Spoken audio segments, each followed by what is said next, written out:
বন্ধুরা, welcome to my channel DSS sports 23-24। এখন কথা বলবো আজকের খেলা নিয়ে। আজকে রয়েছে বাংলাদেশের বিরুদ্ধে দ্বিতীয় টেস্ট রোহিতদের, এছাড়াও রয়েছে আইএসএলে রয়েছে ইস্টবেঙ্গলের খেলা। এছাড়াও মাঠে নামতে চলেছে আজকে আমাদের সকলের প্রিয় ক্রিশ্চিয়ানো রোনাল্ডো অর্থাৎ CR7। আজ বাংলাদেশের বিরুদ্ধে ভারতের দ্বিতীয় টেস্ট শুরু, 2-0 ফলে সিরিজ জেতার লক্ষ্যে নামবে ভারত। এছাড়াও রয়েছে আজকে ইস্টবেঙ্গলের খেলা, যুবভারতীতে প্রতিপক্ষ গোয়া। এছাড়াও মাঠে নামতে চলেছে আমাদের সকলের প্রিয় CR7 রোনাল্ডো। তো বন্ধুরা, কানপুরের বৃষ্টিতে 35 ওভারেই শেষ হয়ে গেল প্রথম দিনের খেলা। ভারতের বিরুদ্ধে বাংলাদেশ 107 3 উইকেটে। কানপুরের বৃষ্টির জেরে প্রথম দিনে মাত্র 35 ওভার খেলা হলো।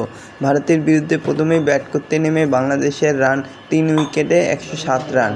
তো দেখা যাক কী হয় শেষ পর্যন্ত। এছাড়াও রয়েছে আজকে আইএসএলে ইস্টবেঙ্গল নামছে গোয়ার বিরুদ্ধে। তো ইস্টবেঙ্গল কি আজকে জয়ের মুখ দেখতে পারবে, সেটাই দেখার। এই প্রথম যুবভারতীতে খেলবে ইস্টবেঙ্গল। প্রথম দুটি অ্যাওয়ে ম্যাচ ছিল লাল হলুদের, দুটিতেই হারতে হয়েছে কার্লোস কুয়েদাতের দলকে। আজ বিপক্ষে এএফসি গোয়া। যুবভারতীতে খেলা শুরু সন্ধ্যে 7:30 থেকে। এই খেলাটা দেখা যাবে স্পোর্টস 18 চ্যানেল ও জিও সিনেমা অ্যাপে। এছাড়াও আজ আবার রয়েছে রোনাল্ডোর খেলা, কিং কাপ অফ চ্যাম্পিয়ন্স। আজ মাঠে নামছেন ক্রিশ্চিয়ানো রোনাল্ডো অর্থাৎ আমাদের সকলের প্রিয় CR7। কিং কাপে রোনাল্ডো ও আল নাসেরকে খেলতে হবে আল ওয়াহেদার বিরুদ্ধে। খেলা শুরু হবে রাত 8:30 থেকে।